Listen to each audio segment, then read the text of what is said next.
বিসমিল্লাহির রহমানির রহিম। সুপ্রিয় শিক্ষার্থীবৃন্দ, নিশ্চয়ই তোমরা সকলেই আল্লাহর মেহেরবানিতে সুস্থ আছো।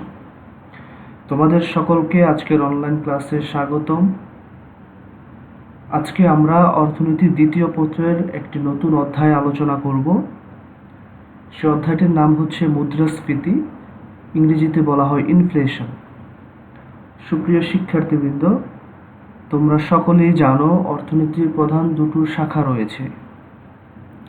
একটি হচ্ছে ব্যষ্টিক অর্থনীতি এবং দ্বিতীয়টি হচ্ছে সামষ্টিক অর্থনীতি।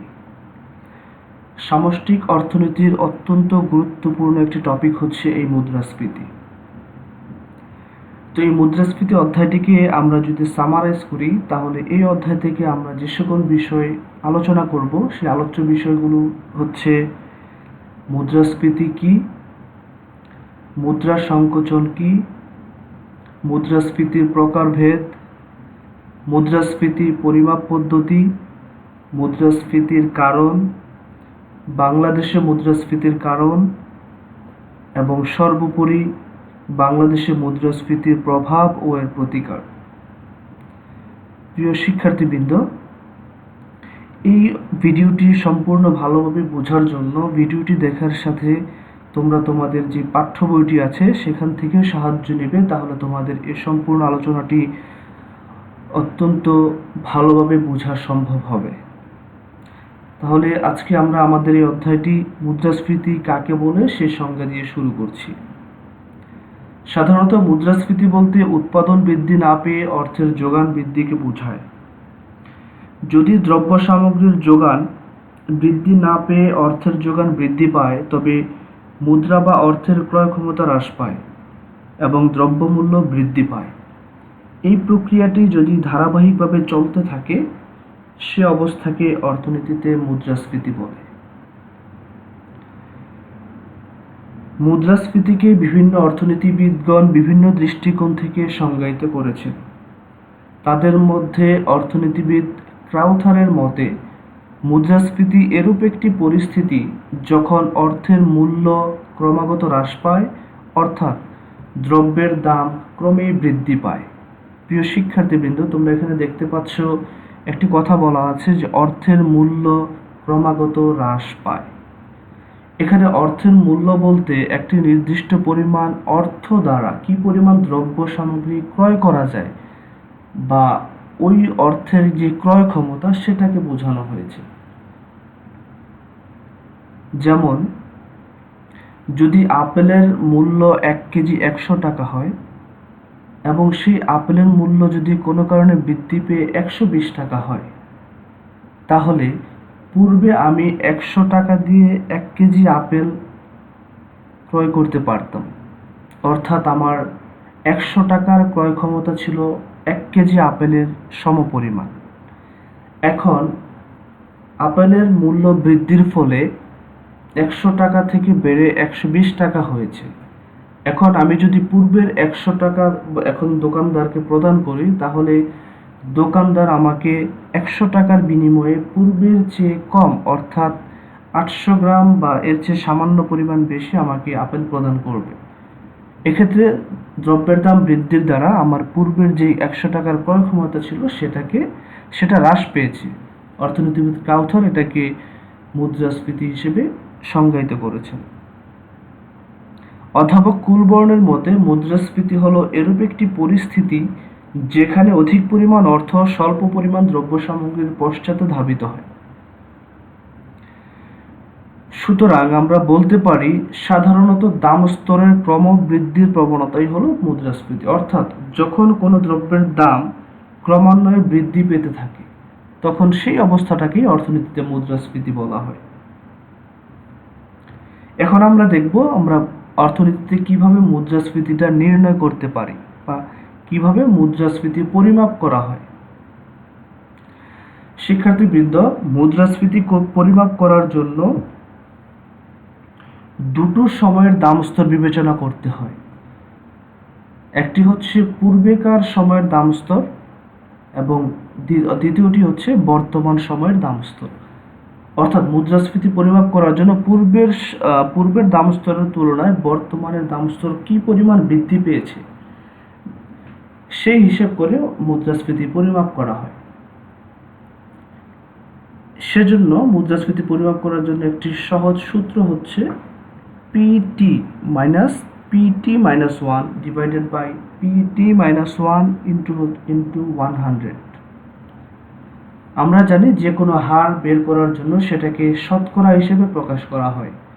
এজন্য এখানে সূত্রের মধ্যে এই সূত্রকে 100 দিয়ে গুণ করা হয়েছে। শিক্ষার্থীবৃন্দ, তোমরা এখানে খেয়াল করলে দেখবে যেখানে দেওয়া আছে পিটি, এখানে পিটি হচ্ছে টি-তম সময়ের দাম স্তর, অর্থাৎ বর্তমান সময়ের দাম স্তর, আর PT-1 হচ্ছে T-1 সময়ের দাম স্তর, অর্থাৎ বর্তমানে যে দামটা আছে সেটা পূর্বে কত ছিল এটাই বোঝানো হয়েছে। একটি সহজ উদাহরণ দিই, তাহলে তোমাদের কাছে বিষয়টি আরো পরিষ্কার হবে। যেমন 2013 সালে চালের কেজি 40 টাকা ছিল, 2014 সালে চালের দাম বৃদ্ধি পেয়ে কেজি 50 টাকা হলো। অর্থাৎ এখানে আমরা দুটো সময়ের দুটো দাম দেখতে পাচ্ছি, একটা হচ্ছে 2014 সাল এবং আরেকটা হচ্ছে 2013 সাল।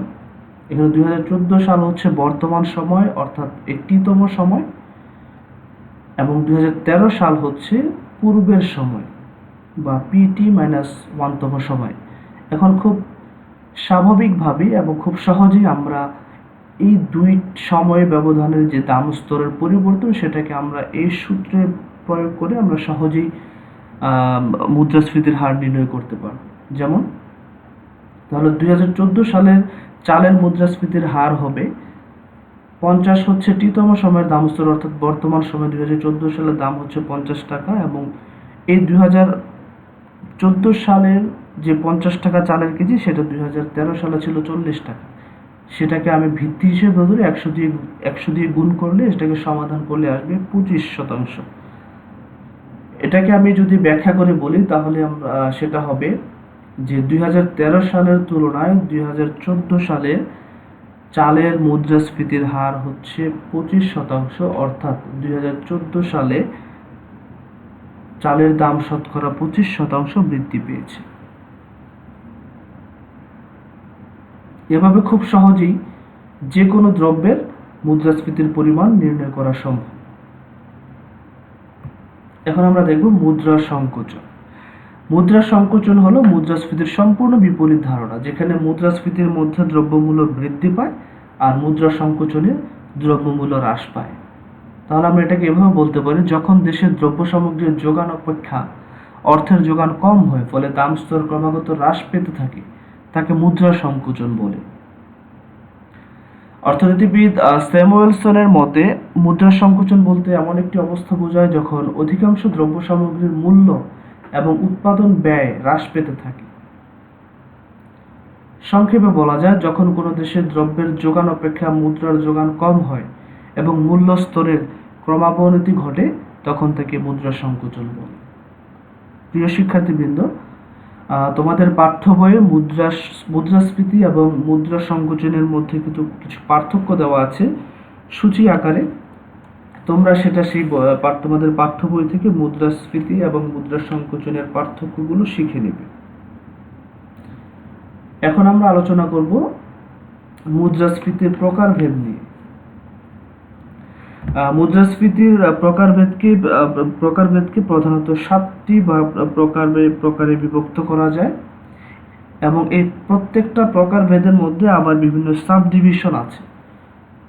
তো ভিডিওর পরিধি যেন খুব বেশি বড় হয়ে না যায়, সেজন্য আমি মৌখিকভাবে প্রত্যেকটা ক্যাটাগরির সাব ক্যাটাগরিগুলো আলোচনা করব। তোমরা তোমাদের পাঠ্য বই থেকে সেগুলো দেখে নেবে এবং খুব সহজেই তোমরা সেগুলো বুঝে যাবে। তাহলে আমরা দেখি প্রধান 7টি প্রকারভেদ কি রয়েছে। প্রথম প্রকারভেদ হচ্ছে মুদ্রাস্ফীতির কারণ ও প্রক্রিয়া ভিত্তিক প্রকারভেদ। এই কারণ ও প্রক্রিয়া ভিত্তিক মুদ্রাস্ফীতি আবার 5 ধরনের।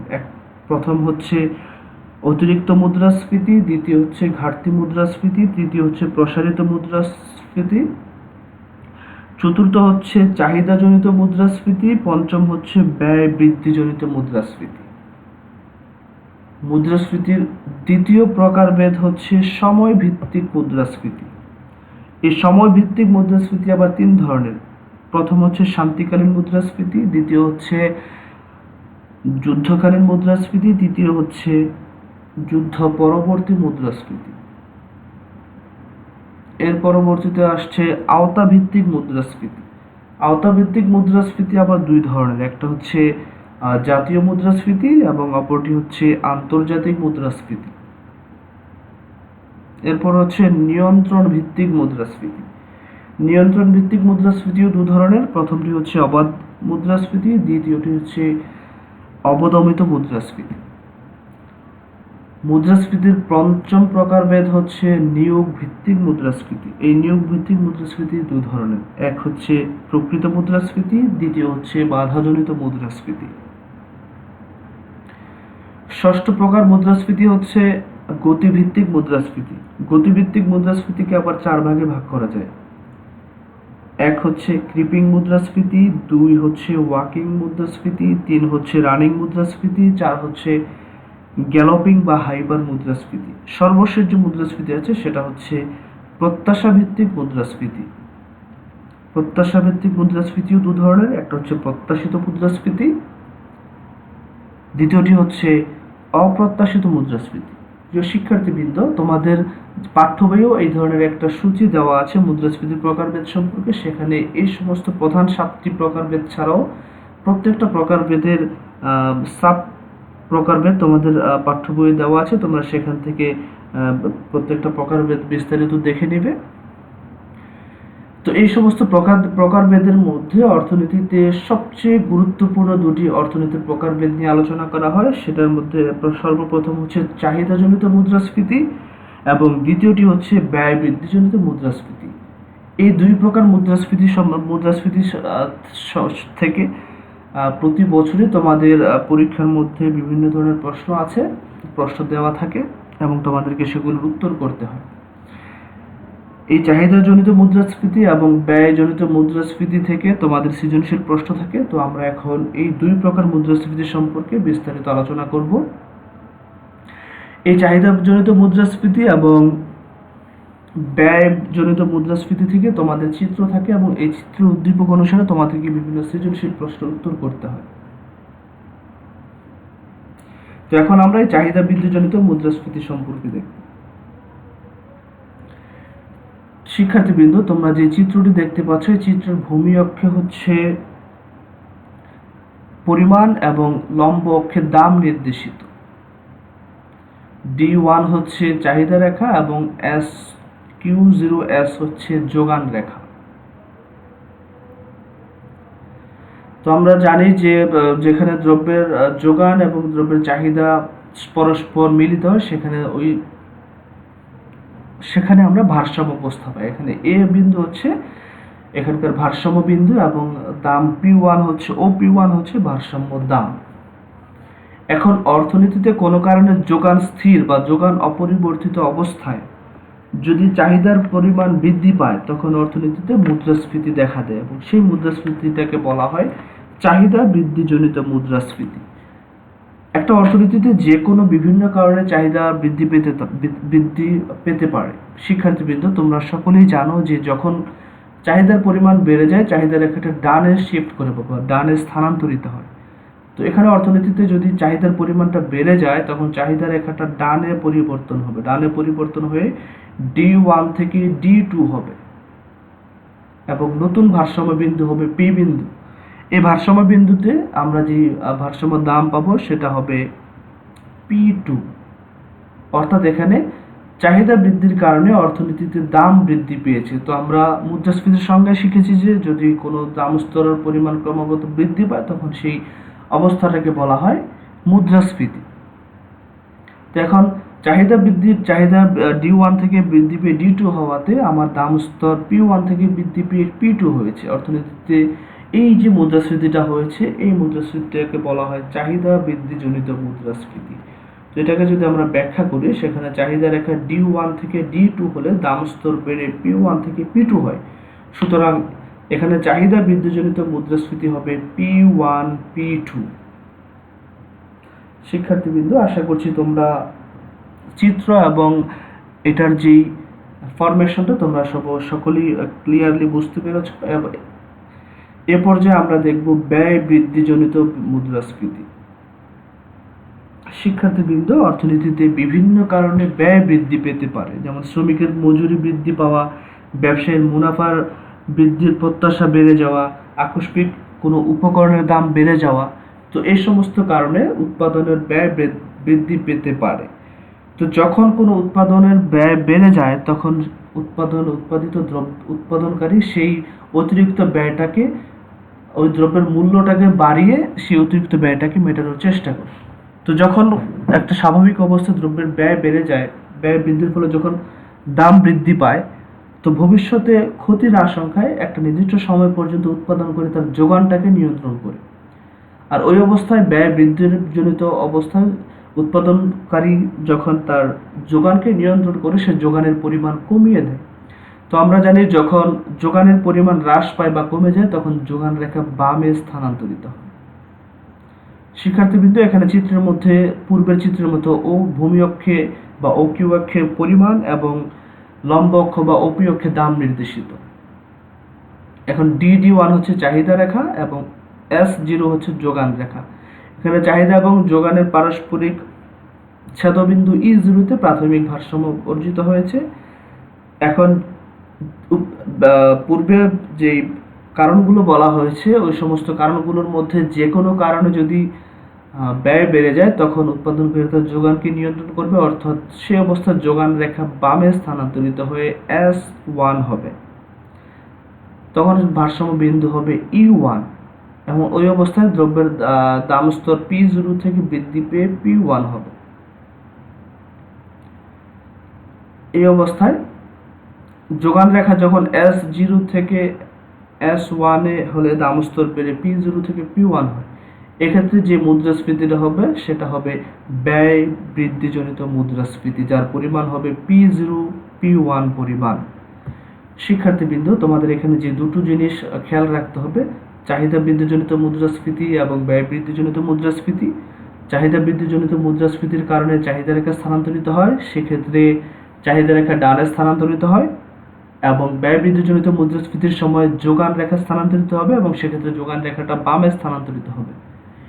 তোমাদের এই সমস্ত ছোট ছোট যে টিপসগুলো আছে, এগুলো থেকে তোমাদের বিভিন্ন ধরনের MCQ প্রশ্ন থাকতে পারে। তো আশা করছি তোমাদের আজকের যে আলোচনা ছিল সেই আলোচনাগুলো তোমরা বুঝতে পেরেছো। তো তোমাদের যদি আজকের আলোচনার মধ্যে কোনো বুঝতে অসুবিধা হয়, কারো যদি কোনো জিজ্ঞাসা থাকে, তোমরা নিচে কমেন্টস করে জানাতে পারো, তোমাদেরকে আমরা রেসপন্স করার চেষ্টা করব। তো তোমাদের যে কোনো ধরনের জিজ্ঞাসা, যে কোনো জিনিস যদি কোনো বুঝতে অসুবিধা হয়, তোমরা অবশ্যই আমাদেরকে জানাবে। তো আজকে এ পর্যন্ত। তোমাদের সকলকে ধন্যবাদ। সকলে সুস্থ থাকো, ভালো থাকো। আল্লাহ হাফেজ।